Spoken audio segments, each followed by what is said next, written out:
I firstly thank Farouk for giving me this opportunity to... Let me just switch it on. Okay, we're running now. Okay. Can I firstly thank Farouk here in the Hason Radio Centre on the 12th of August for giving this opportunity to give a talk. I don't think of it as a lecture, and particularly in light of the fact that we're a few days away from when Pakistanis will be celebrating independence on the 14th and the Indians' independence on the 15th. I'm particularly focused on the Sylhetis. I am a descendant of a Sylheti family from Sylhet town, so I've got a perspective on this which hopefully you'll appreciate. And I think there's a particular bit of history just before partition proper, which involved a referendum. And that referendum, I would like to suggest, is almost like our own Brexit. This is something which not too many people know about, but I think it's important that we go back to it fairly regularly, because I think it's a critical bit of the history of the Bangladeshis here in the UK. Firstly, yes, as I was just saying, next week, I know when I used to be an assembly member at City Hall, I would be invited by the Pakistanis and Indians to celebrate independence. But I was always struck that the Bangladeshis never did this.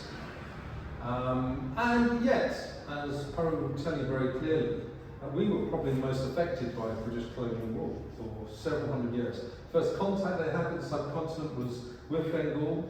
The main battles were there before they made and once they made the inroads there, they expanded further into the rest of the subcontinent. So there is a particular history, I think, which I grew up with, and I always wondered about this. And this is an attempt to address this, because I think it needs to be addressed. We should be celebrating it, because the reality is this was also, if this didn't happen, I don't think the liberation of Bangladesh would happen in 1971 as well. But I'll expand on that later. Why cover it at all, this period? Well, there's three, I touched on one. It's the Sylheti story, which I think is untold in the UK. I've heard it through word of mouth, but I think we've all heard it through our families. And I think we need to bring that out of our family histories. The story of partition, I think, is overshadowed. For example, I think there's we'll see it next week. I think, dare I say, the emphasis will be on the Punjab and not on Bengal. I think things happen there which have been forgotten, like this story that I'm going to tell you. And the Sylheti story is untold. And like some of us have been privy to it, I'm grateful. I have heard it, but not everyone has. But even within our community as well, the community of the predominant make-up of the Bangladeshi community. Partition referendum. This event actually happened literally a month before partition rules. There was a provision within the Independence Act which allowed for referendums. And thankfully, I think we should be grateful that in some ways it was utilised in this context. But in doing this, I'm going to go through what the public poll involved, why the poll, memories from the grave, build up to the poll, the result, and then Independence Day and aftermath. I think that's the best way of breaking it down. But legally, if you look at the 1946 Independence Act, which Parliament passed, allowed this provision, and it was used in this case for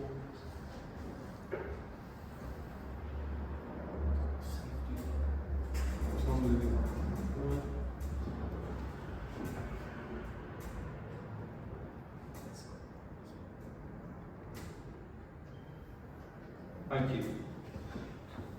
And it happened very rapidly. Firstly, the point I wanted to make. It was declared on the 3rd of July and literally undertaken within 4 or 5 days. And it simply said, should Sylhet join East Bengal? There was actually no reference to Pakistan, but it was quite clear that's what was being proposed. This does have implications. Bengali Hindus have historically said, well, actually, it fooled a lot of people into thinking it was something else. But that's That's one of the issues we'll go into a bit later on. But the key to it was, at the time, Sylhet was actually part of Assam, not part of Bengal. It's always moved between Assam and Bengal. It's always had this move, it's moved between those two administrative entities in the British Raj. And there was if you remember, if you know your Bengali history as well, at the beginning of the last century, Bengal was divided and reunited again in 1905 and then 1915? 1911, yes, you're right. And the thrust of it wasn't coming from actually Muslim Bengalis or Muslim Sylhetis. It actually came from the Assamese. There was a big hang-up about this particular bit of Assam having a Muslim majority and a predominantly Hindu province. For example, I've heard stories from my dada about how he used to work in Shillong and they ran the whole of Assam. And I think that must have built in resentment. My father was actually born in Shillong. So it shows, I think, what the Bengali Muslim Sylheti elite were doing. They were moving around a lot more than I think people frankly realised. They weren't necessarily, Dhaka wasn't seen as the centre, they went to Assam. They went to Ceylon because that's where the jobs were, and in a similar vein to what you have in Dhaka now. And then also, the cause was, interestingly enough, adopted by Muhammad Ali Jinnah, the father of the state of Pakistan. And he incorporated it within his demands for the 6 provinces that should make up Pakistan. It came very late in the day, but it meant they sent people out to campaign for the inclusion, for Sylhetis to opt for East Bengal. Now, memories from the grave. I'm referring to, there are 1 or 2 references I should refer you to. This is a book my father wrote before he passed away, thankfully. And many stories I will tell you come from there. And there are other people around. I was trying to get Sawal Aziz. He's another contemporary of my father. He came to this country at much the same time in the late 50s, but he's not very well. And unfortunately, you're not going to hear the verbal history directly, you're going to hear it secondhand from myself. So for example, my father gives insights in his book, things like during the campaign, the Muslim League did send a lot of people up, and they were more focused than the Congress Party on this referendum. And they were putting slogans around like hit the house with the axe. The axe was the symbol the Muslim League were using, and the house was the symbol the Congress was using. And that sounds to me very communal, and it isn't really helpful.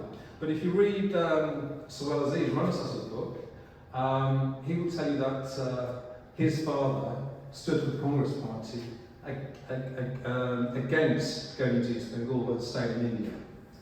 So that, it wasn't necessarily completely, loyalties weren't completely based religiously, is what I'm trying to convey. And you will get that very clearly if you look at different, people's recollection of what happened in 47. And many of them, my dad was, for example, a teenager. So he saw it firsthand. And it was actually quite a turbulent time. We just had the Bengal famine in 43. In all their living memories, one of the recollections he can give you is how the starving all came into Sylhet town in huge numbers they'd never seen before. And they were busy putting soup kitchens together, which we're still doing actually. When we hear of a flood, what do we all do? We send money to the relatives to set up soup kitchens, and inshallah, it does help. It was also at the end of the Second World War. The Second World War had a particular impact in Sylhet, which we shouldn't forget. The Japanese were very near. If the Japanese encroached into India, into the British Raj's stuff, it would have been violent. I'll show the maps. I will show later which illustrate that. And also, there's obviously the campaign to quit India, which many people are focused. We've had World War II just come to an end. Actually, most did expect Attlee to win that election. They thought Churchill would be there. And my dad, for example, said, well, his view is that we would have to fight for it because Churchill made it abundantly clear that he wasn't trying to liberate the imperial subjects.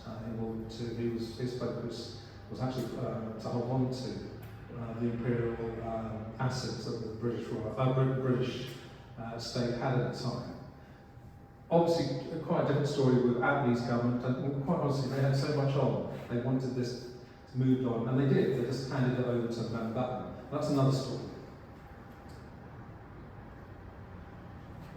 I show you this photograph just for the history.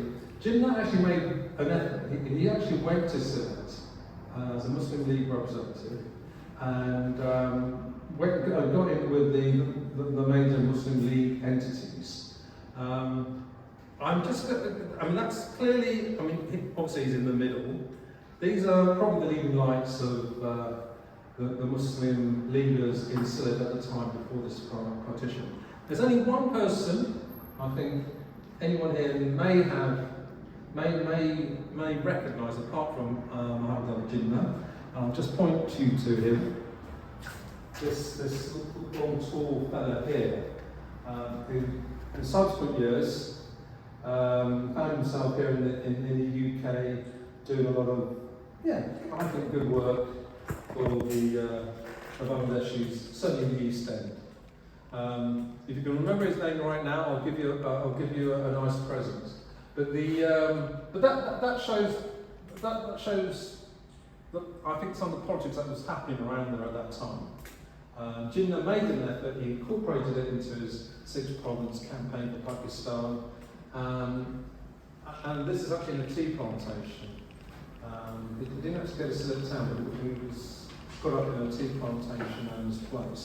So it was important to the Muslim League to win this referendum. I think there's a clear message from that.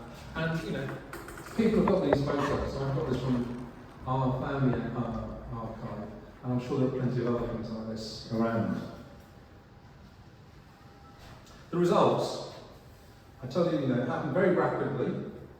3rd of July, we were told, 6th or 7th of July it happened. 57.43 percentages in favour of Sylhet joining East Bengal. This is a critical thing, 22% invalid ballots. You've got to remember, for a lot of people, this was the first time they put across anything. Because the British hadn't allowed them to put their votes to anything. That may explain that high percentage. And that 22% clearly would affect the percentages. But nonetheless, that's on the record. Actually, most of this information I'm telling you about, you don't have to go over there to find it. You can go to the British Library here in Camden and get most of it. Because most of the records, certainly from the British Raj side, are all there. I'm trying to intellectualise this, but this is the first time, I think, where you could vote to opt in and out of the country in the subcontinent. I actually think this option of a referendum should have been used in Kashmir. If it had been used in Kashmir, maybe we would have agreed with it. Because it's almost certain Kashmiris would not have voted in line with what is it the king or the Maharaja at the time opted for. They would probably have opted for Pakistan and not be a major issue of contention. But anyway, that I think is worth noting. And interestingly enough, this has implications subsequently in India actually. Let's move on. So that's the results. Can I ask a quick question? Yeah. So you know that because you had Sylhet. Can I have your name, please? That's not cool. And you've got Sylhet, but Assam is kind of also part of Assam. Yeah. And you've got parts of like Karimgunj and so on. Yeah. And so that part that got to be part of East Bengal, was it now considered modernism, or did it include? I'll show you the maps. I'll show you. I think I know where you're going. And actually, the process of drawing the boundaries was an issue, and that comes into it. Stop moving again. So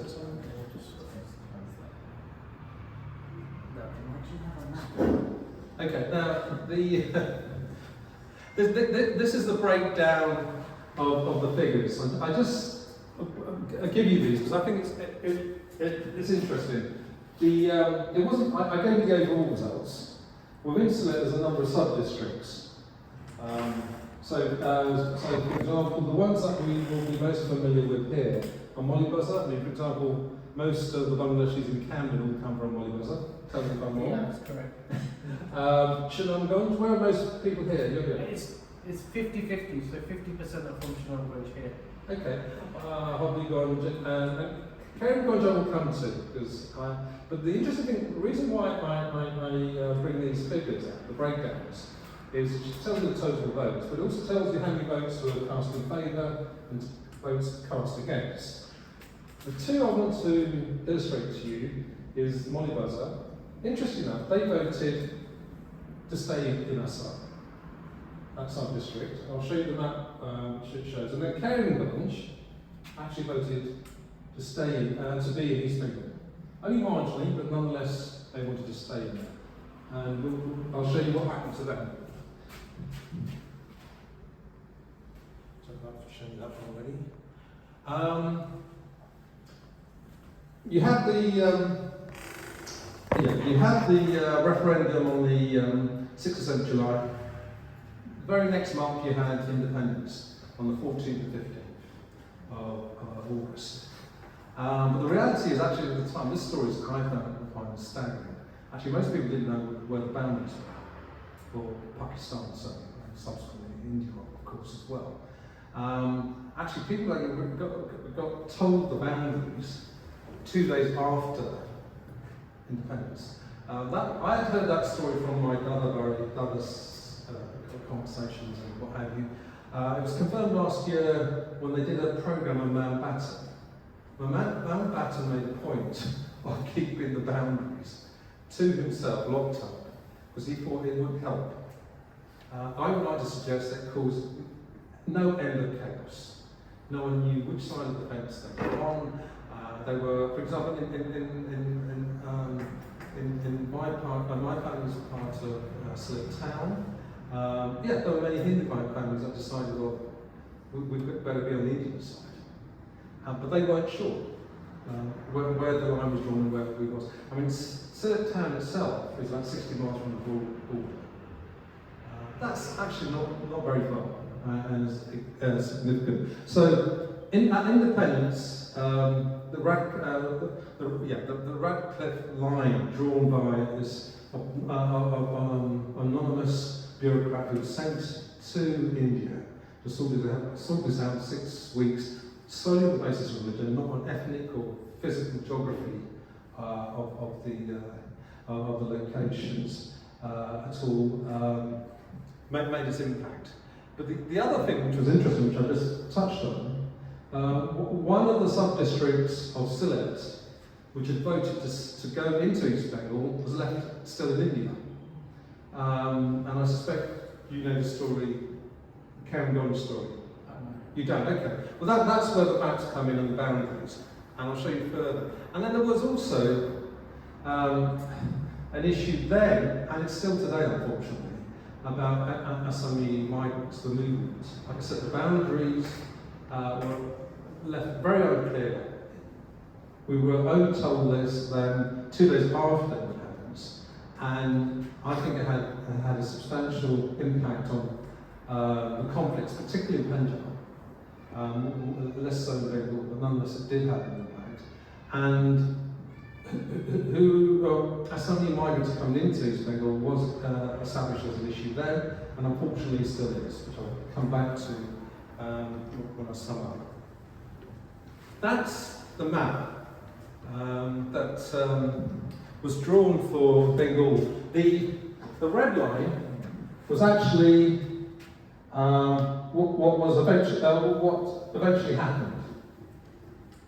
Red line. Do we know why Sylhet was? Okay, that is a still district. Here's Sylhet, this is kind of the arm of Bangladesh. It was there, Assam. Like I showed you with the figures, the whole district had voted to go to East Bengal, including this bit here, Karimganj, that was left out, as you can see here. But that wasn't just a case of Karimganj. There were other kind of anomalies. The two that I would highlight, Khulna was meant to be in West Bengal, but was dropped. You can see the blue line was the Radcliffe line, basically. Khulna district, which is now in Bangladesh, should have been in West Bengal, according to the Radcliffe conclusion. And the Chittagong hill tracks were included when it hadn't really come up at all as an issue. So there was a lot of last minute hokey pokey and what have you. I mean, I go back to the Mountbatten film last year. They did suggest that people like Nehru had privy to these boundaries before anyone else, and there was some. Yeah, I won't go into any further than that. I don't really want to go any further than that. But I mean, there's no doubt Muhammad Ali Jinnah wasn't part of that setup and crew to influence these last bits and pieces being included. That's what I'll say. But that's the eventual map boundaries of East Bengal, East Pakistan at this point in time. Karimganj, the region which I just want to emphasise, literally, it's on the other side of the Bangladesh border. It's in what's Indian state again? It's not Assam. It's still Assam. Sorry, But so there you are. It's right banks, mate. There's no one actually has given a definitive explanation of what happened. My only explanation is that it shows the incompetence of the British Raj at that time. No one, I would suggest, at the Indian office in Whitechapel was keeping an eye on what the hell Mountbatten was up to. No one. And that includes the Labour administration. The only thing I would defend them is that they had so much else on. This was the last thing on their plate. They just wanted this all dealt with, and they thought they'd handed it over to someone half competent. In today's world, that's Sylhet. Sorry, it's a bit hazy, but that's the four sub-districts. I hear increasingly, actually, people refer to themselves as from Holibaza, Holiganj, or Shulamganj. Because I think about 10, 15 years ago, people would have just said Sylhet. Now you will hear those sub-district names used more often. And in relationship to the modern map between India and Bangladesh in the northeast of India, the red bit is where Karimganj would be. But I'm sure you've heard of the recent trouble in Manipur, and that just shows how near it is. For the Indians, this is significant because it's actually the most vulnerable bits of the whole of the Indian Federation, honestly. I mean, the security envelope here is not what they have in other places. And I think I've earlier told you that actually the Japanese have made huge inroads here during the Second World War. I mean, they were literally up to the border of what is now Bangladesh. There are other issues around apart from issues to do from Assam, Manipur, and the Indians do keep a focus. Security-wise, need to keep the focus on this end of India. Let me just illustrate another example. That's something else which the British Raj wasn't particularly good at. Up until recently, it was a few years ago, we had all these enclaves. There were bits, would you believe it, bits of Bangladesh, Pakistan within India, then Bangladesh. and vice versa. And it's a bit like, I don't know, you buy a house now today and find there's 2 bits in your back garden which are owned by the next door neighbour.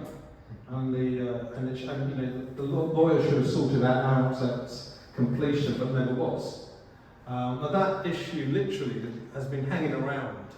Was hanging around up until a few years ago. It's the only half decent thing I think that's been done between the Modi government and Sheikh Hasin's government. They've actually sorted this out. The enclaves have been swapped. So people, for example, if you were a Bangladeshi in one of those enclaves, it's near impossible to get out of the enclave because you need Indian permission to get to another part of Bangladesh and vice versa. So those anomalies have been sorted out. But I only highlight this here to show to you what I think shows high-level incompetence by the British Raj. And I think I'm being very nice about it. I'm sure there were others, people in those enclaves who are up in arms about it, but because there's just small elements in a sea of people, predominantly they haven't been heard. But like I said, if you compare it to a lawyer today transacting a new land, someone buying a new piece of land, that would be considered way out of order, and I can't see why it wasn't dealt with at the time. By the British Raj under Mountbatten. He was still you've got to remember, Mountbatten was still sticking around for another 6 or 8 months because he had to wait several, I think, when Burma was independent in, I think, the following year, 48. So he was around for another 6 months. So there's no need really to rush it. Yes, I think I'm not saying we didn't want independence, but these kind of things, there was time to sort these things out, and they clearly weren't getting their head around these things. And they did cause no end of grief subsequently. I mentioned the Assami migrants. That recently came up again in a few years' time. Many of them are being denied their rights as Indian citizens. Well, they're not being recognised as Indians at all. And as a result, they're not even on the Assam draft list of citizens. I would suggest this is a hang-up of what was happening in 47 and still around. In some ways, we should be thankful for those of us on the Sylhet bit which opted into East Bengal. We haven't had those issues.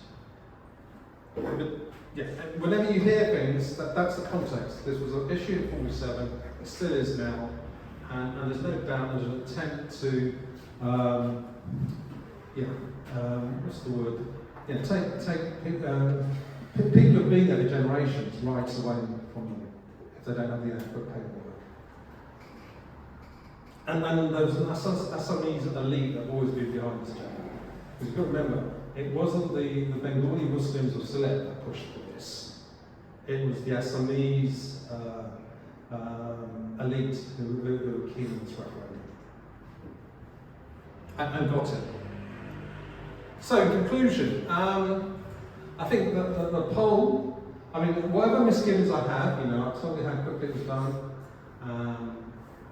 not very much discourse, but at least incorporated Sylhet into East Bengal, Pakistan. As I've suggested, the actual borders and enclaves, actual borders, Karimganj, how the hell is that outside? It should legitimately should have been in Pakistan, East Bengal, Pakistan then, and subsequently Bangladesh. I've told you about the enclaves. Another instance where I think the British Raj, and under Mountbatten, doesn't look very good at all. I also pose the question, is Bangladesh going to get the Assami refugees? And that is the suggestion being made by Indians in the campaign in Assam. They should be pushed back onto the other side of the border. I'm not sure how that can be ever accommodated, particularly when I think Bangladesh has already accommodated 1 million Rohingyas further down the Chittagong Hill track. So there are pressures on both ends. And finally, and this is where I want to end on the relevance to all Bangladeshis here. I'm not convinced that many of us here in the UK would be here but for that referendum. I think if we weren't in East Bengal, Pakistan then, and subsequently the liberation of 1971, if we'd been stuck in Assam, like many of our family, friends, and what have you in Cambridge, I think it would have been a much more difficult task to have got here, or found a way here, or anywhere else in the world. I'd quite happily have a discourse on anyone who suggests otherwise. But I do think we had, at least when we were in East Bengal, Pakistan, then subsequently East Pakistan, then Bangladesh, we had more access to power there than we did if we were still in Assam. And even when we had control, well, we were running Assam in the 40s. Just an observation over a number of generations, and I think that's worthy of celebrating. That's why I'm grateful that Peru has given me this opportunity to tell you this story. And I think it's an important one we talk about when we celebrate independence from the British Raj in 47. I'm keen for that to be, well, it is part of history, it's a forgotten bit of history. 80% of the Bangladesh community comes from Sylhet, so I think there's a good case that it should be incorporated. I would wish, however much how critical I've been of the plebiscite, I would wish at the same time they'd done that in places like Kashmir. I think there was sorted out a mess there between India and Pakistan. I think it was quite clear which way that would have been gone, but nonetheless, that same provision in the Independence Act that was used here could easily be used there. So there are things that we, I think, need to learn and point the finger at. I don't see Kashmir being resolved in my lifetime, unfortunately. But as a result of that resolution for us, I think it was clearer for those of us with Sylheti background. We had a clear idea of where we could go and were able to go. And as a result, one of those results is our presence in the UK and in other parts of the world. So I'll leave you with that thought and notes. I hope I haven't thrown you with too much historics, but I think this is the right time to have this discourse. I think we should have it once a year at this point, whenever everybody celebrates independence from the British Raj.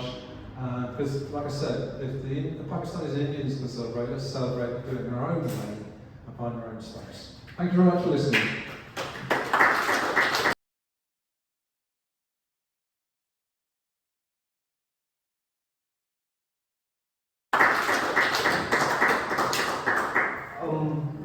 Thank you, Murad Bhai. So I should have introduced you. So Murad Qureshi is a former GLA member, Greater London Assembly member, mainly representing West London. Represent the whole of London, but yeah. it was a very difficult show to represent the whole of London.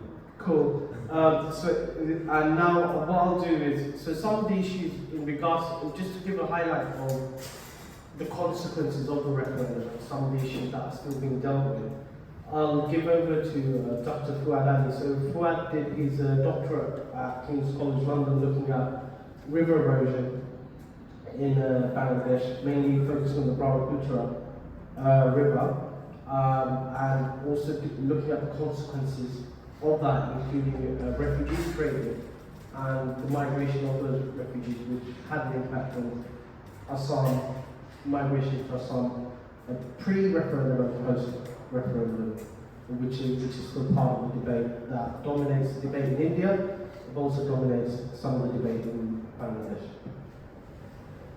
Thank you. Hello. Thank you, Murad, for that. I've never heard of Sylhet as the arm of Bangladesh before. And I think that's actually quite beautiful. Once I met a journalist in Bangladesh, another kind of geopoetry, he thought of the Ummah as a necklace around the world. Which I thought was also quite sweet. My talk is going to focus on immigration. I'm sorry, I don't have slides here with me, but we'll put something up on the recording. I'm really interested in this period because I find a lot of dignity and struggle and meaning in it for personal family reasons. I'm half Sylheti, half Sunamganj. It's a border town with India. We can see the Khasi Hills from our house. And my dada was involved in that period of, I guess, Muslim elite politics in Shillong. And he passed away quite early on in Pakistan. And my father was a teenager. And my late father, he spent quite a lot of his time in retirement collecting materials from Assam, and he published 2 books on it. And I really am going to enjoy this collective venture through this historical period that inshallah we will share. Because there's a lot in there to learn from. I wanted to start with the idea of Izzah, might, and Zillah, humiliation. There are things you do when you're in a state of humiliation. Say you're a persecuted migrant cultivator, and there are things that you do in a state of Izzah, where I guess majoritarian or you're a top of a Brahmin elite, right? And sometimes it's really mixed. The story of Assam is so interesting. I was late, I'm sorry, I was just reading, just get stuck. I was reading Moharali, I was reading Muhammad Hussain, I was reading Carr, I was reading so many documents about this, and it's going to take time. I think it's going to take time for all of us to assemble it, because I love it, because I very rarely positively identify with Bangladeshi political discourse. But in here we have the elements, we have language, we have race, we have colonial systems, we have the right to life, the right to plant, create access to the engines of production. We have movement, we have cosmopolitanism, and we have kind of horizons that never got fulfilled. So here's the thing, the Sylhet Referendum, there's a big story about the campaign about Ashami, and there's a big story about the line system preceding that and the struggle against the line system. The line system was an arbitrary line designed to limit access to uncultivated land from people from other parts of India. And struggle against it was all the guys who were around for the referendum. The bread and butter of their struggle would have been abolishing the line system. This has some after effects, and it's part of the same entanglement. Assam comes up for me when I read a little bit of history. Bhakti Khilji had a go, didn't get very far. I think he got murdered by his cousin on the way back, right at the beginning. Remember, he takes Nadia with like 16 Arab horsemen. The rulers just ran out because they misunderstood what was going on. Then during Aurangzeb's time, he had a general called Mir Jumla, a former diamond trader, a capable general, who he sent into Bengal to pursue his brother. When he beat off his brother tried to leave for Arakan, but they betrayed him and massacred him. But Mir Jumla was an interesting ruler of the area, and we're talking about the 1660s. In that time, somebody in Bengal had to contend with the power politics of Delhi, piracy from Arakan, and Kutch and Ahom, this northern areas, and he made an expedition up there. So there's a history of engagement, traders and warriors in Assam, and Assam had its own stuff going on. By the time the British invade, basically, because the Burmese invade. It wasn't one of their initial zones. I mean, afterwards they turned into a giant tea plantation. They constitute this Assam company, but there's an entanglement. the Assamese elite fear Muslim invasion, but as I mentioned in the beginning, there's the politics of Izzah when you are mighty, and then there's the politics of humiliation when you're not so mighty. So when xenophobia conjures these images of marauders, they need to just account for yourself and get a grip. You can see what's behind that. Right, so the entanglement of Assam is interesting. Assam is quite separate until the British, they bundle in Sylhet, some districts of Sylhet, to administer it in 1874. And from then, for about 70 odd years, there's all these debates about immigration and transfer, this, that, the other. And you get Brahmaputra Valley Muslims and Hindus in majority, and you get Sohna Valley Muslims and Hindus in power majority, if not numerical majority. And then you have the colonial censuses, which put a whole cat amongst the pigeons by telling you how many people are around. And then you get leaderships trying to capture whoever you are. But the initial title of this seminar, when Guru and Sheikh made it, was about beyond the binary. You do get caste Hindu leaders pitching for Pakistan. There's a guy called Munda, and as Murad said, there are people who stand for Congress. There are other interests. So Assam post 1874, there are some permanently settled Sylhet districts. There are some transition and hybrid districts like Gwalpara. There are new tribal inclusions. And remember, subduing Assam takes some time. There's lots of rebellions. In the time of the Great Indian Independence War, 1857, there is a story run in Assam, but they quashed it and they executed them. It's interesting how the mutual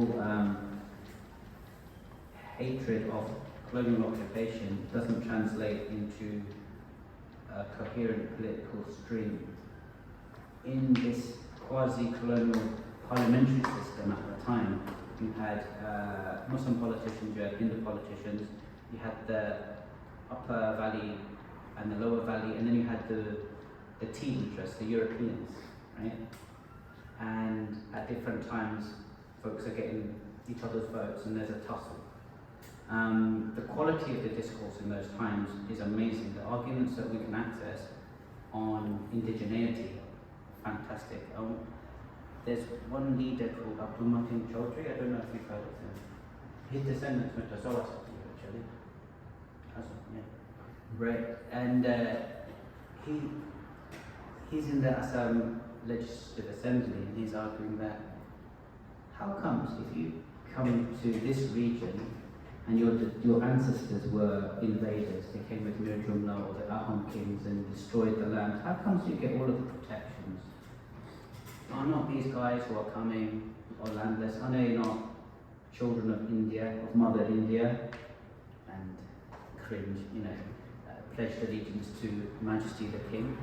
That's really interesting. You have the right to live, and the Assam politics is fascinating because who has the right to live? What's the biopolitics of it? The rights of future generations of perhaps lazy Assamese indigenous elites who are not using this land that is cultivable.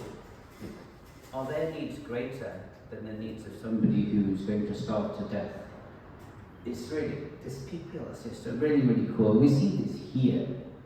We see it in Bangladesh with xenophobias as well. And I argue that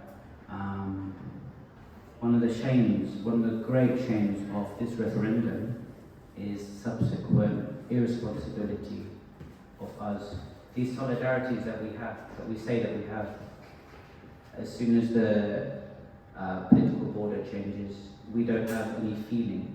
So, okay, we should be grateful that we are Sylheti, maybe, but what about these farmers who our grandfathers were pledged to protect and work for, the rights of and struggle with?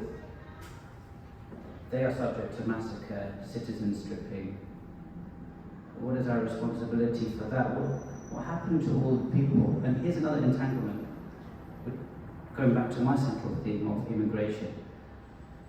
There are earthquakes, famines and fevers in Assam and India, and rivers change. Momentous is a division that was next to Sylhet. It's a humongous one. It's been subdivided since. I think Ershad made it even smaller. But it's where the Brahmaputra changed course. They call it avulsion, and what we see now as the Jamuna River coming down in Bangladesh, that wasn't the dominant flow before. The quake moved that. There's been a lot of displacement in that area, and also, I'm still on the road to find out, I think their landlords were particularly nasty, that chop your heads off, and things like this. Right, something we need to look into, landlordism. So we've got slavery in Assam, we've got plantation workers, slave-like conditions, and we've got the zamindar system. So there's a rainbow of oppressions there. That's why this is really important. The Assam referendum, what does it provide? What kind of protection does it provide for the victims of these oppressions?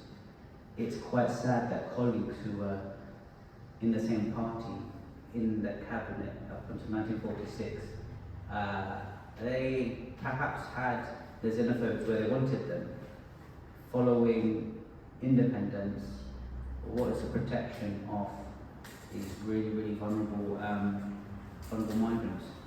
We weren't just got rid of through the referendum, though, or we didn't protect ourselves in a limited way as you can through the referendum.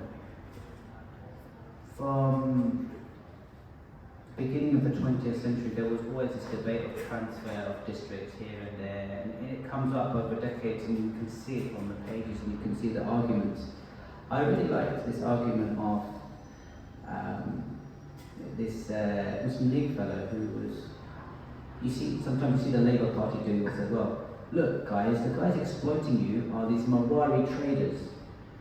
Why are you concerned about this uncultivated land on the margin that is being settled by peasant farmers? Aren't more settled areas and urban homesteads being exploited by these vampire-like Marwari traders? Why aren't you concerned about other people who've settled upland? Why is this the focus? When we see this in immigration debates, it tends to be a diversion, but it's a very effective diversion, and unfortunately we see that. There's a tussle and there's a competition for civil service jobs over language as well, and we have this in the present day. For example, because Assam was colonized late, their elites had less access to colonial systems of education. And we see this differential experience with the Hindus and the Muslims in India too. So the Assamese would say, oh, we want to reserve jobs, we want access to these jobs. So there's like a professional middle class competition there. And language was really important. Still is. Maybe we should just learn loads and not be hung up about it, because we get used and exploited and diverted by it. So already, the British East India Company in Bengal had displaced administrative Persian for Bengali, which empowered some and disempowered some. The Assamese had their own language too, and what was to be their system. And depending on which community you were, you probably didn't care a lot. Turns out that the Bengali Muslims cared for Bengali because they wanted to have Bengali in their maktabs. He just didn't really remind her about that. So some issues matter more to some communities. That's interesting. I mean, we see how language and dealing with language was really important in the build-up to Bangladesh. Right, and back to beyond the binary, a lot of what gets simplified as communal politics is actually economic inequalities due to land ownership. Never forget that. Murad, when you talked about the axe as the Muslim League symbol, I was wondering what kind of but it's probably, we are the cultivators cultivating the jungles and the forests.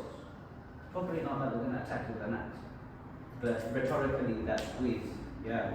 A lot of people cut their teeth on this referendum. So my uncle was a youth politician then. I think he cut his teeth on it. I'm more interested in the generation before that, who were seasoned, who had seen things, and could see this real harm to the life of peasant farmers and what their proposals were. So I'll leave it at that.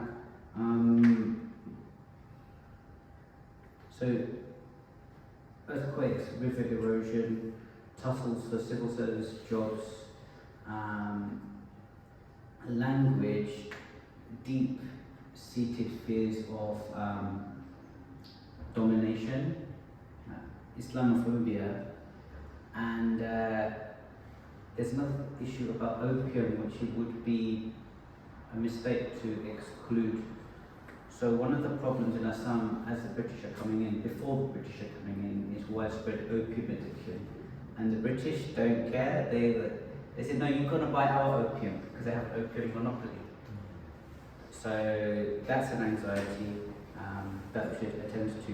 And how did the Sylhet Referendum resolve any of these? I don't think it actually did. It's more like a filter.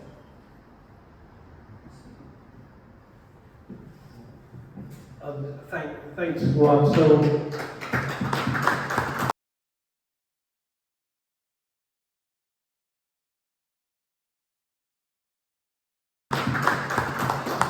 what I'm going to do is I'll just open it up for Q&A. So before I open up the Q&A, I'm going to just throw a few groupies, so to speak, to get people to start thinking about why it's important, Sylhet as 1947, and just exploring that history. So my background is I was a local authority councillor in Tower Hamlets.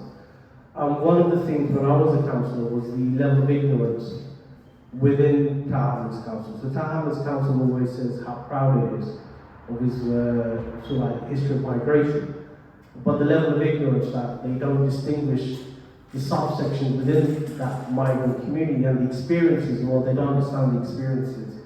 And just to allude what Murad said, that the history of migration in the UK can be explained as a catalyst by the referendum. And just speaking to, like, through oral history, speaking to people in Tower Hamlets, a lot of the families actually came from Qureshi. So what happened was, post-referendum, they left. And so I am quite, so there's family members on my mother's side who had that experience, and there was actually land swaps. So Hindu families who were on the wrong side of the border land swapped with Muslim families who were stuck in Qureshi, and you had that exchange, so to speak. And even if you go to Qureshi today, the town itself is majority Hindu, but the surrounding area is majority Muslim. It just shows that the migration, so a lot of those Hindu families were originally in Sylhet, but they migrated to Qureshi town. And then what happened was, because of that experience of migration, those families were the first ones to take up the offer to migrate to the UK. So the families that migrated from Qureshi settled in the Biali Bazaar area, which is quite famous in terms of Tower Hamlets politics, and because a large section is settled in Tower Hamlets, but they originally, if you look at the history, came from Qureshi. And you see the same kind of history in terms of the Mirpuri community in Kashmir who came over. A large portion of that, I was speaking to someone here, where I grew up in Bedford, a large portion of the Mirpuri community were originally in what they call East Punjab, in Jalandhar. They moved to Mangla, and then Ayub Khan, I think, built the dam, and they used that money, the coupons that was given by Ayub Khan, to come to the UK. So a lot of the question is to start to explore that history, because it will help us formulate policies and understand what's actually happening in towns with the diaspora and minority communities, and it's an appeal to have data-led policies rather than prejudice-led policies. But I'll just throw it up with those googlies to question and answers if anybody's got any questions, so to speak. So, Murad at the back, do you want to? So first of all, thank you for organising and also the presentations. I think sorry, more first a comment than a question. So Yeah. I think thank you for the presentation. I do actually regularly go to Assam for research, and the reason being is my nana is there. So we have family, our body is back probably 3-4 miles from the border, and then my nana is literally on the other side, so hence why we kind of go with that. And I think some of the observation on the referendum and how it impacted, I think is because when I see, so my mom go like who have lived in India or they grew up in Assam, for them the journey was like they went into like Mumbai, Delhi, and Bangalore, and they started in those places, and they worked in those kind of places compared to say maybe our celebrities who came to the UK. And I think also it shows kind of even infrastructure and everything, like Assam is treated like the backside of India, so it's not the government invests any money compared to the celebrities, very developed compared to I guess my question was, I think you showed kind of the fold that Shunam going voted to be part of Assam, and then Karimganj voted to be. Only Bazar voted to be in India. Oh, sorry. Bazar voted to be in India.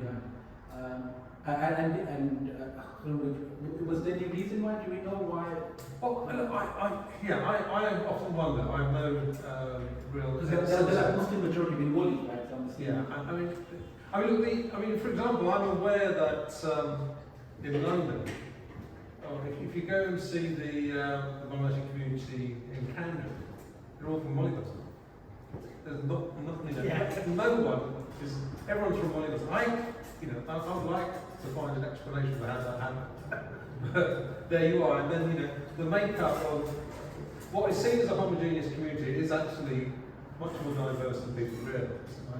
And I often wonder, and I think it's interesting. I don't think, tell me if I'm wrong, but the Molly-Bazaris in certainly Camden don't seem to fall out amongst themselves as much as they do in Tower Hamlets. And a lot of, this is where I'm going to get into difficult waters here. I'll explain. Yeah, exactly. But it seems to be a lot of village politics in Tower Hamlets, which I've never understood, and neither did my dad when he was around. He's what he used to say. It's all village politics, you're not going to understand it. And he was thankful he was just a humble councillor in the city of Westminster. But yeah, I just think, we have the family experiences, and I think we should bring them out. I mean, my Nunnabury, we have family in Karimganj. Actually, one of the things we do is every so often we will marry someone on the other side of the border to help those movements. It's practice. I mean, we've had that quite a few occasions. My Sutamama wedding was essentially a mechanism to help the family members on the wrong side of the border to come over if need be. And they were caught up in an enclave as well situation, which is another thing we shouldn't forget. Whilst I've got the floor, I just want to respond. There were other issues around the referendum. There's no doubt, but it wasn't posed in that way. It was only posed around whether you want to be in East Bengal or not. No different to the Brexit referendum. We had a whole host of other issues raised and things like this, freedom movement and this, that, and the other. But I mean, the Brits, it came down to sovereignty and whether, supposed sovereignty over their lives and what have you. Not that I was supporting it. And I think that's what happens in referendums. It's a kind of binary choice. Well, there will always be several issues around. But nonetheless, at the moment that you go in to the balance and put your cross against it, that's what's going to be influence. That's the influence you're going to have on that issue. And as I've suggested, I think that's what did happen at the time. I think the long run implication was that someone like me is sitting here at all. I don't think if I was on the Indian side, I would be here at all. But you know, whether that's a good thing or a bad thing, I've not suggested that. Just that that's just a reality. But I would welcome a discourse with people from Karimgaj and how they feel about it. I mean, do they still moan? Do they moan at all? The fact that we actually voted to get Maltese, maybe would rather be there than in India. And are the Indians even receptive to that argument? Because I mean, at that point in time, there's shown, and these figures are lying here in the UK, they're not necessarily out there. All I did was go down the road from where I am to the British Library and got the figures. So I would be intrigued to know if there are people in Karimgaj who would rather be effectively down in Bangladesh rather than in India. Or whether they think, well, that's it, we've moved on. And let's drop it as we have done anyway. One of the things that I encourage is whenever I go over there, I just try to do my own history, exploring, etc. So one of the issues in regards to the referendum, when I spoke to people who were at that time living there, they've all passed away now, was the issue of land ownership. And I can't emphasize how big that issue was. So what we had in Bengal was something called the permanent settlement, brought in by, I think, Warren Hastings. And it's a bit like what they did in Ireland, what they basically gave land ownership to the religious minority. So in Ireland it was majority Catholic. They gave the land ownership to Protestant landlords who effectively run these plantations. You had the similar, so it's ironic that Warren Hastings later on Cornwallis became the Governor General of Ireland as well. So you have the same pattern established in Bengal, where they established land ownership, where the majority of the tenant farmers were Muslims and the landlords were Hindus. And so the communal element had actually a class element to it. So when I spoke to family members, they basically saw it as economic justice, literally in terms of 200 years of oppression under the Permanent Settlement Act. And the day after the referendum result was announced, it was basically emancipation from an oppressive system. And you saw the land ownership in Sylhet change hands. And from once people have access to capital, then they can establish schools, they could establish hospitals, clinics, they could actually migrate as well abroad. So once you have access to land, then you've got access to mortgage that land to pay for the ticket or the ship passage to come to the UK. So that's something that needs to be explored. Even if you go to Sylhet, if you look at some of the district names, sub-districts, they have sort of like Hindu names to it, indicating that the land, that these were actual estates. So, for example, Jagannath or Balagoj or Vishnath, these are not. So when you speak to people, why are these names? Why are these districts, sub-districts named that? Because they're the daughters of a landlord, etc. Just to indicate how big the estates were. I don't know how true that is. That is more history that needs to be explored. So that's something that we need to look at. That it's not just communal element, but there's a whole socio-economic struggle there, and that still informs the debates both in Bangladesh and basically in India as well. That struggle of the land and economic justice that sometimes takes a communal flavour to it. But I'll encourage everyone to go, whenever you go, just ask people. And a good place to start is land ownership, and just trace that land ownership.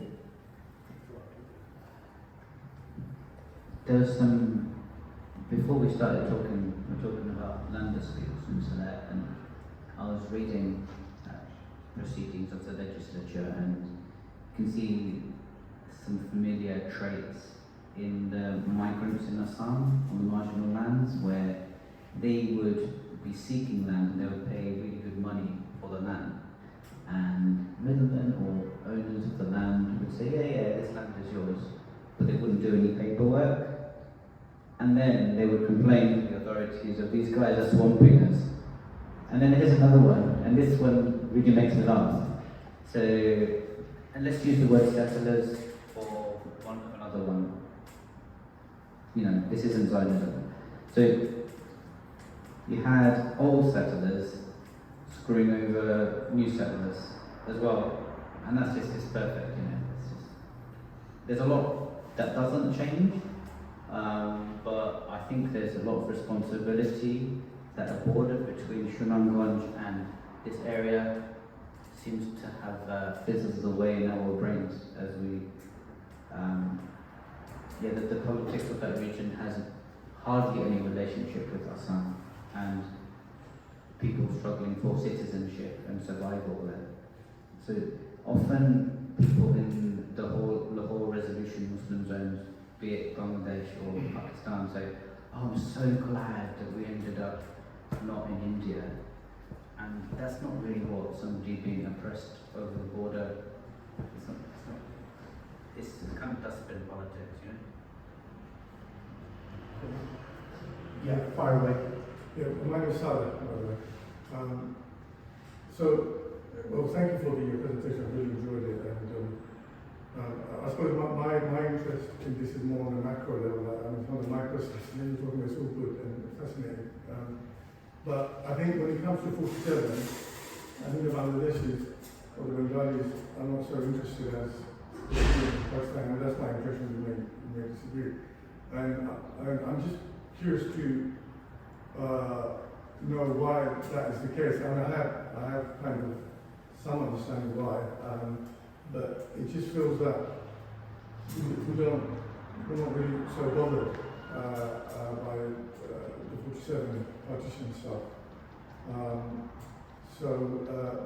But I think that we should be. I think we should be equally bothered like the other two communities, if you want to put it that way. I mean, would it be nice to think, just to go back to the short it would be nice that if we didn't have those hard borders, we had another kind of setup where this situation didn't exist, you know? That's just about it. But just thought, what is your thought on this thing? And is it really worth us? I mean, my personal take is, we should. Yeah. And I think this whole 71 thing is just, for me, I don't want to offend anybody, but it's just a nonsense, all right? And I think it's a diversion, and the whole focus as if the universe started in 71, it's nonsense as far as I'm concerned, because I think our history is obviously much beyond. I think we touched on the history beyond 71, 47 and so forth. And I think it's important that we connect the present generation to all of that history. I think it's important that we bring that history to life. I'm surprised, I'm not surprised really, I didn't have any expectation, but I did expect a little bit more people to turn up, maybe people on holidays, I don't know. But I think it's good that you brought this up. I knew very little about that particular referendum before I saw your thing. I didn't know, I had heard about it, I didn't really focus on it much. But this issue does say that the Bengalis also had an event, an important event in 47. So we should maybe commemorate. I don't know if celebrate is the right word, but some thoughts. Well, look, the immediate response is actually, I think there is a reason, why it's going to get what happens. Look, as I said earlier, if 47, if we hadn't had independence from the British Raj, liberation of Bangladesh in 71 wouldn't happen. A lot of follow through. Yeah. So we should make that connection.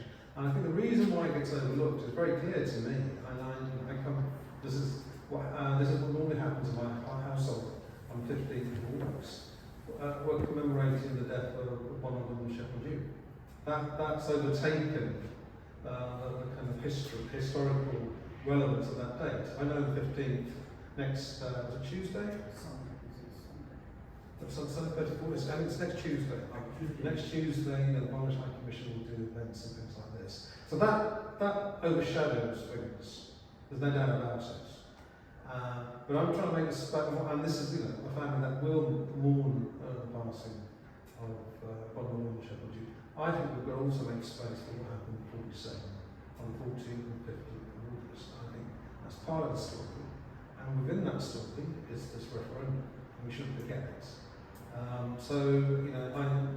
glad you can see the logic of it.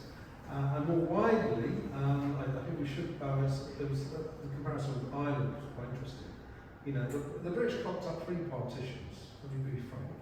The first was the Irish partition in the 20s, then the partition of the Indian subcontinent in 47, and the other one we should forget, they cocked it up in Hason. I'm not sure I agree with the term cocked up, but that's a different thing. Yeah, okay. Well, no, I think there was a particular, I mentioned Mountbatten very clearly. He was involved in all 3 of them. He was involved in all 3 of them. There was no doubt a dominant ideology amongst British bureaucrats at that whole time to look at things in not in ethno or regional terms, but in religious terms. I'm not sure how useful that was in the long run. We had a colleague here, he's left now, before the meeting was suggested, well, maybe it would be better if we were all in the Federation in 47. Who knows, yes. But today that's not possible. We've got 70 years of history. So yeah, we should. I think there is still something to level against the Brits, even though I'm one now. And also, I concur. I think space should be made. And I think the reason, my explanation of why there isn't, looking back at 47, the Bangladesh is here, or in Dhaka. Tell me if I'm wrong. But when I been in Dhaka at that time, no, it doesn't really register. And yet, if you think about it, Bengal suffered the most under the British rule, without any doubt, economically or whatever level. Because the first 100 years of the British Raj was the East, not the British Raj, the East, it was direct control of the East India Company. And was it not the richest province when? Yeah, exactly. So we went from top dog to bottom dog. In the time life of the British Raj. So yeah, I do think that shouldn't be forgotten in that context.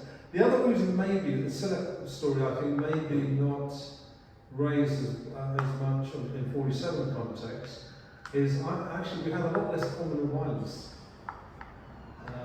in Sylhet. I think in Punjab that's crazy things. When in the last few years you've heard stories about how Sikh men killed their wives and daughters and sisters so they weren't taken by Muslim men.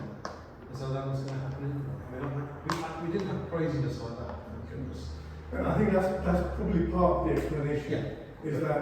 I think, if I remember correctly, the Bangladesh saw it as an opportunity as well, from an economic perspective, the partition thing.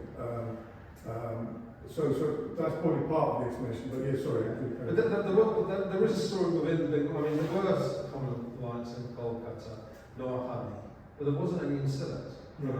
I think this referendum helped because it settled the issues about, however badly it was administered, as I pointed out, people, a judgment call was made. I've highlighted out some politically significant a narrative that's using the acts as a symbol to attack Congress. It sounded very violent, but actually, it didn't turn out violent afterwards. There was a more pragmatic response. But I haven't heard of common violence in Sylhet in comparison to Noahani and Kolkata. That's what I'm saying. It's all relative, of course. I'm not saying there wasn't, but it's all relative to that time. And I think, I think let's be grateful for some small mercies. And I think having this rushed, dramatic referendum did help deal with those kind of issues, and as a result, because I will go in October to commemorate my dad, his passing, and and when we do that without shindy and what have you, but it's in the middle of Diwali, There's loads of lights and things like this. I've got no problems with that. And neither have my relatives down there. That's in the middle of Sylhet town. You know, we've still got a Hindu population there. And let's make sure they're still there. It's like, you know, in a country that's becoming Muslim. So I think that those are the realities I see. I think they do come from earlier events and how they were dealt with. And you know, I know, Paru, you make efforts on that front here in the UK, and the last event, I think that's very important. They're very critical for the understanding between, I suppose, the two different religious communities, when actually the differences aren't that much at all. No, definitely. I think I'm going to be slightly critical here. I think one of the things I've discovered is there isn't that space for critical history in Bangladesh, but for various political reasons. So the focus is on 1971, and that does drown out other history or historical research of that. And I think that's a role that we can play in the UK, in London, where the East India Company was just around the corner. We could literally walk from here to where the headquarters or where Lloyd's of London is. You've got the archives, British Library, etc. There is a policy argument for Tower Hamlets Council to celebrate South Asian Heritage Month, having the largest South Asian population in all the English boroughs. Creating that space, you know, we do have an archive in Tower Hamlets in Bangkok where the council can pass a resolution asking for the archive to collate historical records around, say, 1947, etc., in particular focus on Sylhet, but other parts of Bengal, and basically produce that every year. So I think we can kickstart this much needed work in terms of history. And I say why it's needed is because when we don't know our history, that's when the demagogues come in to polarize communities. And I'm seeing it here in Tower Hamlets. And that's, for me, one of the personal reasons is to explore this history. Because what's happened recently since Brexit is we've had large migrations into Tower Hamlets within the Bangladeshi community, but not from the Sylhet region. And what I've noticed after the election is various political figures whipping up divisions and prejudice between those two sections. And I think once people realise history and how complicated it is, and how complex and nuanced, it's much more difficult for demagogues or people for political reasons to whip up these prejudices. So that's something that we can kickstart here, and that's what the impetus of kickstarting is, to take it to the council and say, look, this is needed, let's do this, because there is a demand for it as well. And it's something also we could do links to groups in Bangladesh, in Sylhet as well. And one of the disheartening things for me whenever I visit Sylhet is to see a piece of history being destroyed.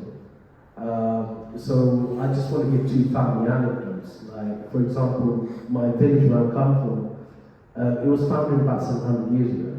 So there was a really nice mosque, and they demolished it. They got a new structure there, because and I was the only person arguing against it. And they said, oh, we need a car park. So you demolished a really ornate architecture just for a car park. And then recently, last year when I went in January, near Ettinggonj, just out of Sylhet, there's an old Mughal road that goes from Ettinggonj to Dahablokin, to the Kushiara River. So it joins the Shulma River to the Kushiara River. And there was these really old Mughal bridges, and they were destroying them. So I was the only guy, being a typical Englishman, having an argument with the locals, saying, look, why are you destroying the bridge? And they go, oh, we want a brand new bridge, what's your problem? And, you know, I had an argument with my uncle. And then half an hour later, I think you got a point there. You should have kept the bridge. but it's too late. So you've had 200 years of history just completely smashed away, and it's never going to come back. And that road is very important to talk about the families that settled in that area, because all the families settled from all over India into the Dahadokin region based on that Mogul road. So it's something that we can do in the UK, is to help communities and groups in Sylhet, in Bangladesh, to preserve that history. So the history is still there, but I think we need to help preserve it, and that's something we can do. Sorry, can I just say, sorry, I'm not saying but I think it's important to realise the value in doing this, not just for the people over there, but for the fourth, third generation Bengali, users here, because a lot of them are disconnected, so, when you're uprooted, because yes, you can identify as British and English and Whitechapel and whatever, right? But if you're disconnected from your heritage, then you lack your personality. I'm sure you're not. No, 100%. But what I'm saying is this thing is very slow in like if this bit of history that we talked about today. What percentage of people of our background know about this and are bothered about it, or see the value in incorporating that in their personality? Other communities, they do that, and therefore this empowers them, because you have this confidence about you when you know who you are. And I think when you're uprooted from that, when you want to identify as an Englishman, when you assimilate, I'd like to differentiate between assimilation and integration here, right? When you assimilate and you think you're an Englishman, and you don't want a connection with your history, then that personality is a weak personality, a personality which lacks confidence about themselves, right?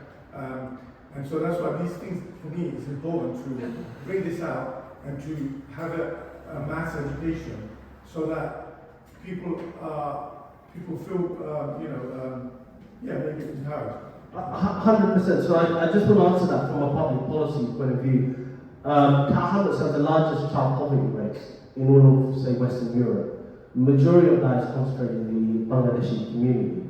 It has much worse poverty rates relative poverty rates than Bangladesh. That's how banana republic we are when it comes to certain facts and figures in Hamlet. So like enrichment, providing social capital to individuals is a root cause of poverty. So poverty is not just a physical state of mind, it's a mental state of mind as well.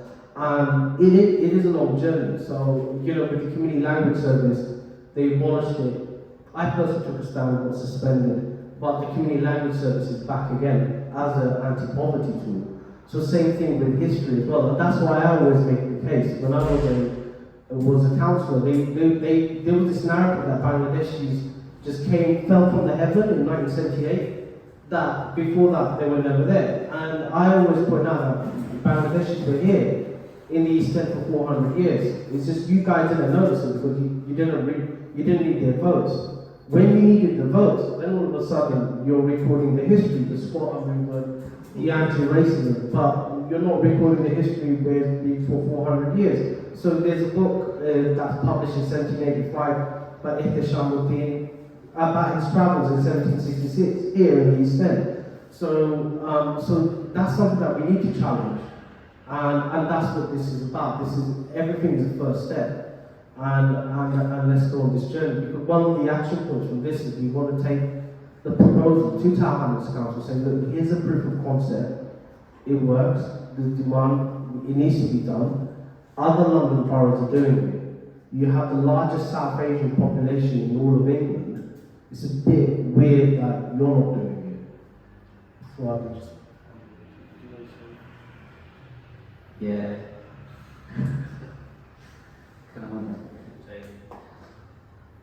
There's a reason why the political selfhood of the Bangladeshis is presented the way it is. No one's forcing you or me to subscribe to that. We're free to write and research and speak how we choose here.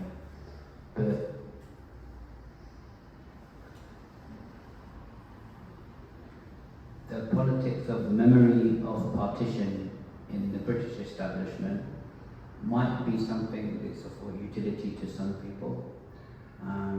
The politics of I'm Bangladeshi, this is my political self and struggle, and it is hundreds of years towards the direction of justice. I don't care about figures, I care about principles. That's not a story that's going to get much traction in our media culture, which is quite base, right? In this culture or the rest. But I'm sure Safe is going to write some kids' books on it. So Fuad was settled by the Brahmaputra at the upper valley. Yeah, it'll be wicked. There can be a lot done there, but if you speak to postgraduate students, researchers from India, from Pakistan, from Bangladesh, it's probably you'll have a much more interesting time speaking to the Indian, and then personally I might have interest in landform politics of Pakistani. But on Bangladesh, it's younger. You could say the Bengali Muslim was much more economically and intellectually repressed under colonization. Right? So the 71 thing is the most important thing, and there's no room for anything else. However, what's so liberating about it is that if you go to 1947, a lot of the stuff that generated 71 hasn't even happened yet. It's a bit more, there's fewer people with guns in the game, you know? And then what's really great about, and I don't think 1947 is a liberation. I really like Arun Ghosh, the clarinet player's Red Fort. Apparently in India, after independence, they had a magnificent concert in the Red Fort. That's such a beautiful moment of triumph. Let's just appreciate that. That's quite well curated. I think 1857 is much more interesting for us. So every time August 15th comes around, Indians feel like they're represented by this communal violence image that everybody gives on the BBC. Do I want to be part of that? Here's the Bangladesh story. I don't know. I want to say actually every Ramadan on the 27th, when we celebrate, the revelation of the Quran, Laylatul Qadr, that's the 14th, 15th of August 1947. That's just. So I bypassed the assassination of Mujib. I bypassed all of that. So you can remember things, and I think we who truly believe in social and spiritual justice, in the horizontal and the vertical, we do not need these national instruments of memory forcing. If you go to Bangladesh on Valentine's Day, you get more people in the streets celebrating this base. I don't understand, right? That's not something we should compete for with loud voices. So that is the point. So 47, just to come back to that. Yeah. So 47 wasn't really a liberation as such. From a they're waypoints, right? They're waypoints. Yeah, a seemingly political kind of liberation, but really intellectually, economically, it wasn't, right? So Valentine's Day, I think, also reinforces that, from a mentality perspective, we haven't really liberated, have we? But can I? I think mentality does play a part. I'm just struck by Amartya Sen's analysis that we want multiple identities and we move between them. Before I walked into this room, I was supporting English women's team in the World Cup. As soon as I walked into this room, I reverted to being a, dare I say, a Bengali nationalist or whatever. My family, a political thing. We move between them very easily, and I think we do that as well during a political calendar. 16th of December, what happens then? We celebrate the liberation of Bangladesh. 27th of March is another date that we celebrate, 1971. We not only celebrate, we also commiserate we lost 2 uncles. But and I just asked me to do a similar thing with 47, because I think it was a prelude to what happened in 71. You know, all you have to do is listen to Shepherd Najeeb's speech of March, the 7th of March. It's basically 23, 24 years of angst. If you read books like my dad wrote and Sylhet Referendum, they knew almost instantly what a mistake it was. The difficulties they were going to face within Pakistan. As soon as Jinnah went to Dhaka and said in English, he was saying that was going to be Urdu. And they all knew he couldn't speak a bloody word of Urdu. You know, that was the irony. So I think it is important that we do this. We also got to remember the British narrative is changing. For the last 20 years, I'd say it was the Attenborough interpretation of partition. I mean, the Nehru's, Gandhi's, and been on the sidelines of Batten and what have you. The gentleman's agreement 47 trying to do as well as they could, but had to walk away from it. Well, we know that wasn't the case at all. But and it's only more recent we're getting that knocked away at. But my angst about that is only come from a particular perspective, from Punjab and what have you. I think there's a particular perspective, not only Bengal, but from Sylhetis. And I also do think we should ask for space when that discourse comes up. I don't think that's too much at all. If the Pakistanis and the Indians can get about it, I can start from the point which hopefully will keep all Bengalis together. So we actually suffer more than Britain than anyone else. So don't think we weren't at the forefront of this. The campaigns for the British to quit or what have you. We were clearly. So yeah, I think you can occupy both those spaces. And people are sophisticated enough to wear different hats at different points in time, literally within the same day, but certainly within the calendar year. And I just think on the 14th and 15th of August, yes, like I said, when I was at the City Hall as a London Body Assembly, I found it intriguing. I would get invites from the Pakistanis and the Indians that come along, and I go along. I just didn't see the same. And I've given you a partial explanation, but we need to be playing that, and this is the way to do it. And I think it's important. I don't think there's a need to have someone to do a PhD in this or further research. I think it's pretty straightforward to get what you need out there. It's all here in London, and we should have confidence of our own, our family experiences to get to put these perspectives over. That's what I'm up to, and I'm glad I've been given this opportunity. I just hope we can hopefully do this annually, of some sorts, and build on it. I'm sure, if you go out there, you'll hear other stories. I grew up with all these stories, but I realised when I got on, I don't think everyone's heard them. I think it was a particular generation of men that I was exposed to. I'd heard the stories from my dad about them running Assam, and then I heard about what actually happened in 47. But their focus isn't the British leaving, it's always been this. Funny enough, for Sylheti families in Sylhet town, that was the focus, clearly, and then I can see how that was.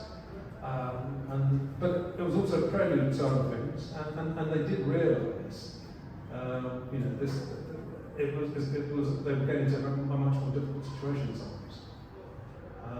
And I may have given a more rosy picture of that, but let's do this more regularly, not annually. I would suggest at the time of independence from the British Raj, and hopefully we can draw people to that way of thinking, including public authorities, town hamlets, and see the merit of it.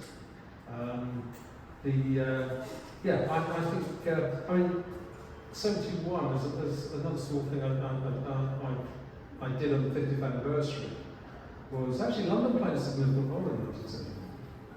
I think that there was a reason why, when Shepherd was released, where did he come to? He didn't go straight to Dhaka, he came to London.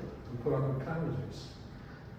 To the credit of the British government at the time, they weren't taken in by what, they weren't taken in the position that the Americans were. And that was down to political pressure here amongst Bengalis within the Pakistan community.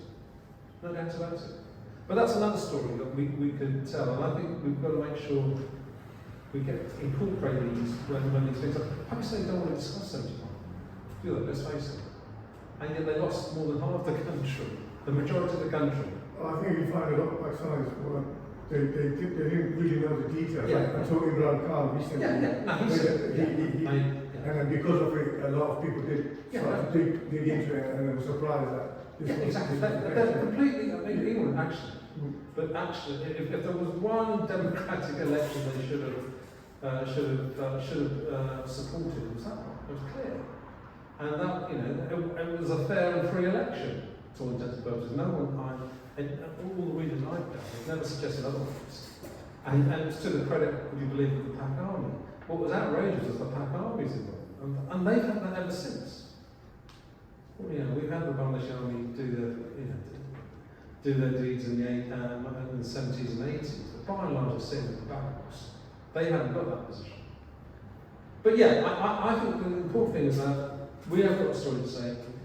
We make the space for ourselves, amongst ourselves, then go into these other arenas and say, well, actually, there's a different take. And I think the story for reset will evolve. As I've said, it's gone from this kind of action-barrage story based on the Gandhi film to a more critical one. And I think as that critical view develops, you know, we should come in and make our contribution and emphasise different things that haven't been picked up.